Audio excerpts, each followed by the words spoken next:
Oferecimento Unimed Campinas. Saúde para quem quer crescer. Barbacoa, muito além da carne.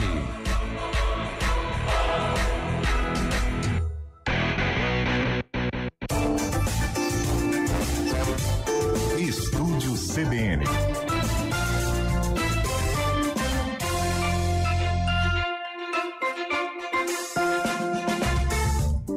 Agora 3h11, as regras do Pix são um assunto aí do momento, com muita polêmica nas redes sociais, justamente porque ontem à tarde a medida aí foi revogada, né, a norma da Receita Federal sobre esse meio de pagamento, e com isso aquelas regras que já existiam para o Pix até o final do ano passado seguem em vigor, e agora tem muita gente em dúvida, né, do que é verdade, do que não é. A gente teve uma onda aí de fake news sobre esse assunto. A desinformação ajuda as mas pessoas. também teve a repercussão negativa da medida, né, Clarice? Então a gente teve essa mistura aí de fake news com a discordância do projeto, enfim.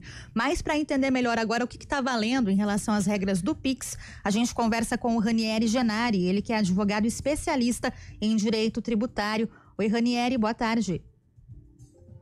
Olá, boa tarde. É uma honra estar aqui junto com vocês. Toda nossa. Bom, Ranieri, afinal de contas, então, o que é que está valendo quando a gente fala de usar o Pix como meio de pagamento? Quais são as regras que estão em vigor com essa revogação?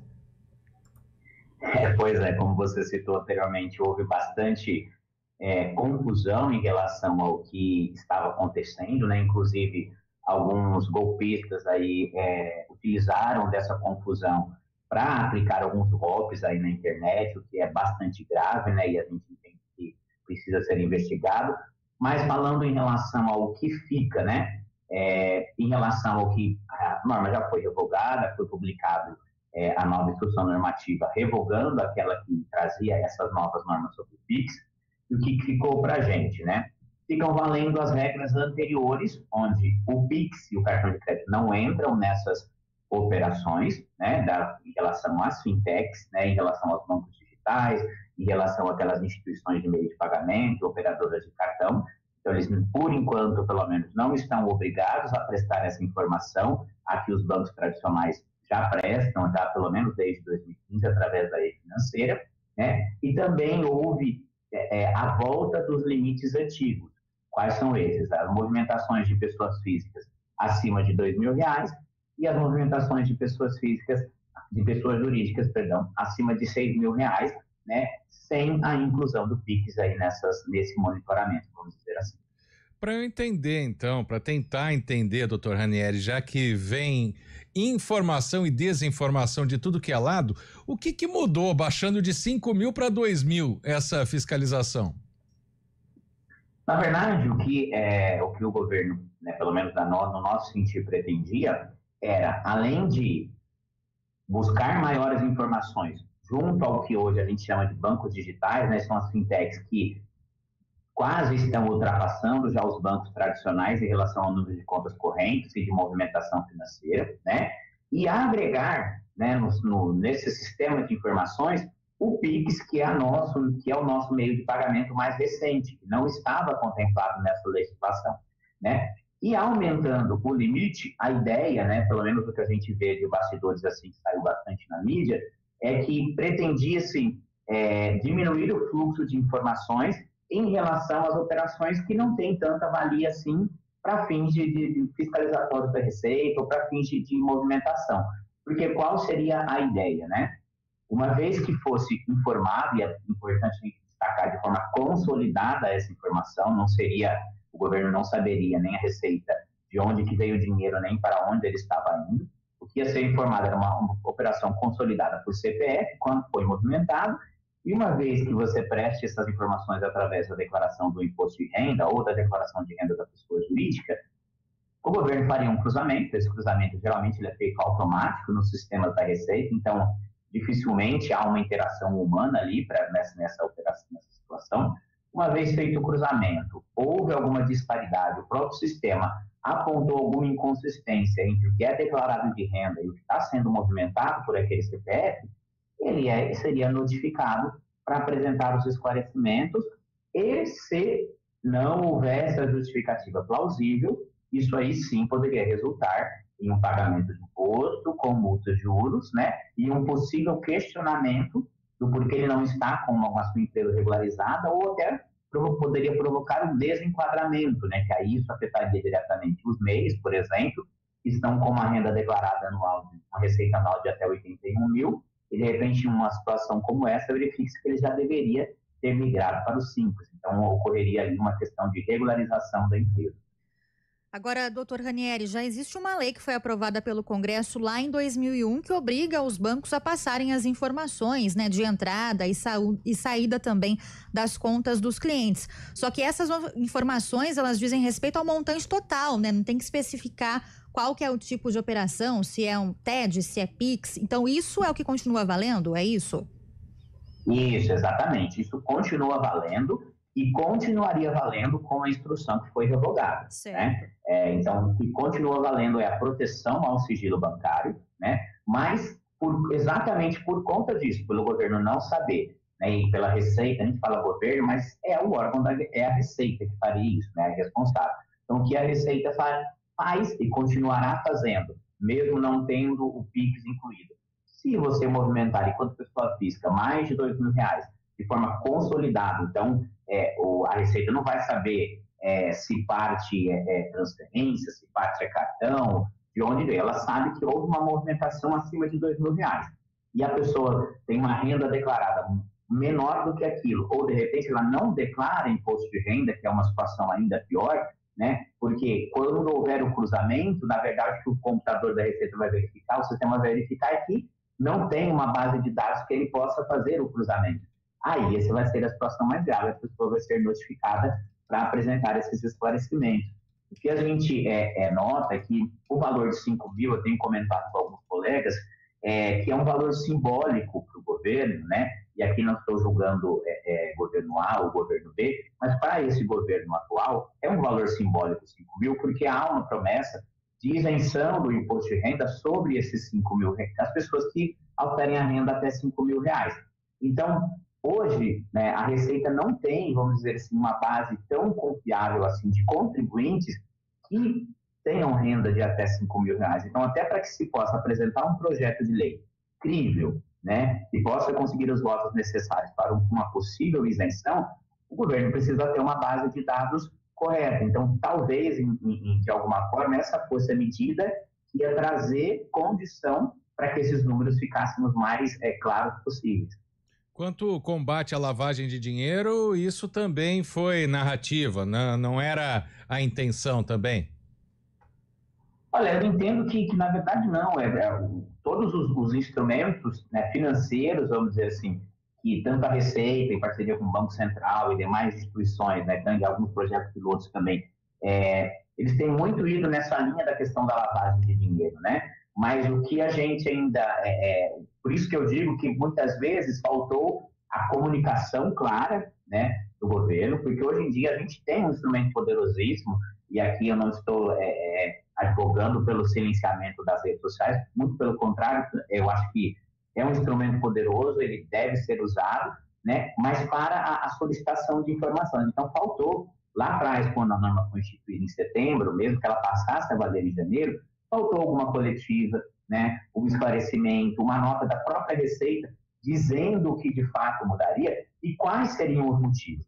Porque uma vez que você declara os motivos para que aquela norma seja implementada, para que o governo implemente de acordo com o que ele diz, né, para que não haja nenhum desvio de conduta.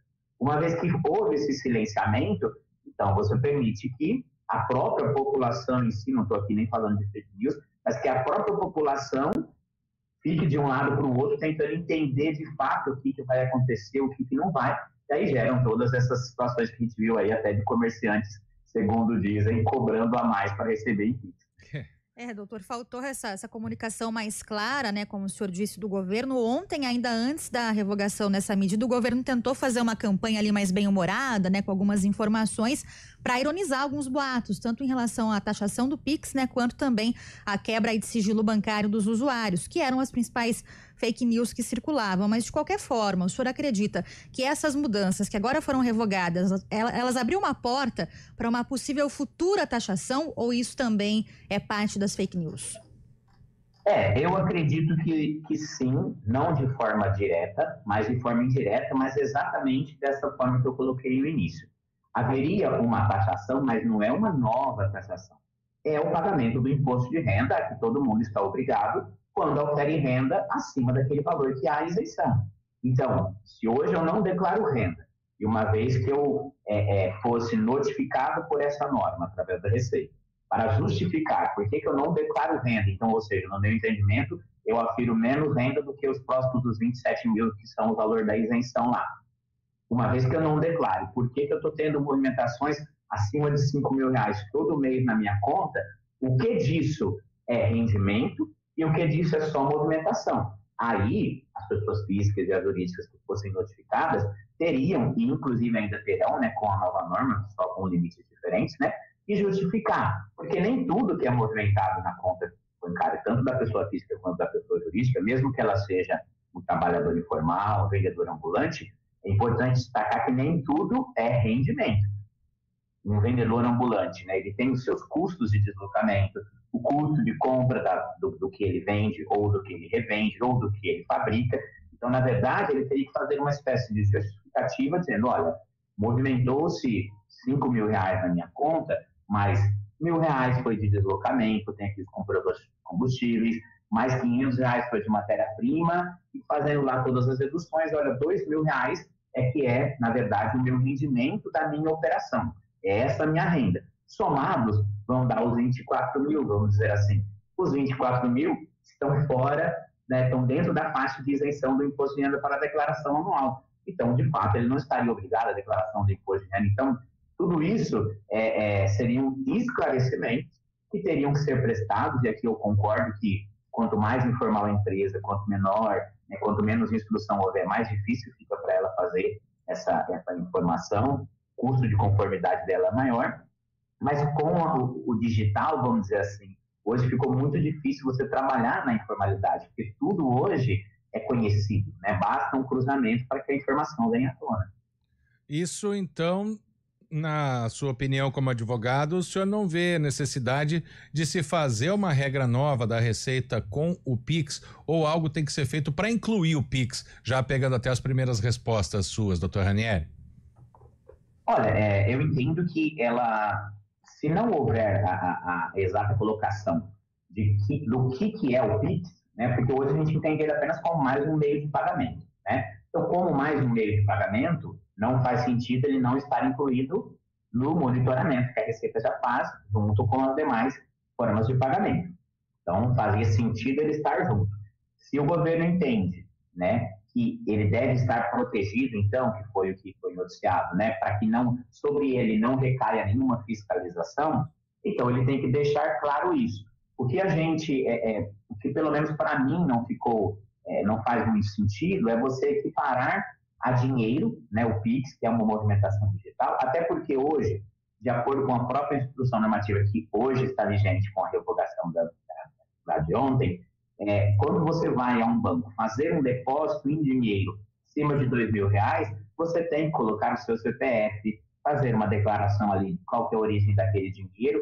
Então, assim, do ponto de vista efetivo, eu não vejo que mudou muita coisa. Eu acho que, na verdade, é mais uma resposta, talvez a resposta que o governo já deveria ter dado há muito tempo, em relação a uma situação que deixou-se levar por uma situação. E aqui, de novo, acho que é salutar o questionamento, não entro no mérito aqui se parte é fake news, se não é. Eu acho que o questionamento foi necessário exatamente para que o governo entendesse, né, qual era o real sentido da situação. E também que, de uma curva, ele entendeu melhor não prestar só os esclarecimentos, mas além dos esclarecimentos, fazer a revogação da norma, mas poderia ter mantido, porque em tese de ilegalidade, pelo menos a gente não entende nenhuma ilegalidade. Eu queria entender uma diferença, por exemplo, né? A maioria dos estabelecimentos, seja loja, restaurante, posto de gasolina, aceitam pagamento no débito. E geralmente a empresa prestadora do serviço, ela cobra uma taxa pelo cartão de débito. Não que eu estou dizendo que teria que cobrar do Pix, não é isso. Mas não seria até uma vantagem dessa forma se fosse regulamentado, porque o Pix não seria cobrado? Ou seria cobrado do estabelecimento, por exemplo? Na verdade, o que faltou mesmo, né, foi essa regra, claro, porque hoje é muito comum, tem até normas em relação ao direito do consumidor, que o estabelecimento pode dar desconto para os clientes, né? Ele pode fazer uma diferenciação do preço quando o pagamento for em espécie. Então, a gente entende que esse mote também o governo entendeu a situação e vai aproveitar dessa forma para fazer, uma vez fazendo essa equiparação do PIX ao dinheiro, vamos dizer assim, em espécie, isso pode contribuir para que, então, o cliente, no momento dele efetuar o pagamento, uma vez que está equiparado o PIX ao dinheiro, ele possa fazer esse pagamento e exigir o mesmo desconto que hoje é dado pelos comerciantes quando você faz um pagamento à vista, seja no débito ou seja no dinheiro. Doutor Ranieri Genari com a gente, ele que é advogado especialista em direito tributário, explicando, afinal de contas, o que vale, né, quando a gente fala aí das regras em relação ao PIX com essa mudança revogada. Doutor, muito obrigada, viu, pela sua participação, pelas explicações aqui pra gente e uma boa tarde. Imagina, eu que agradeço, fico à disposição. Obrigado. Agora são 3h26.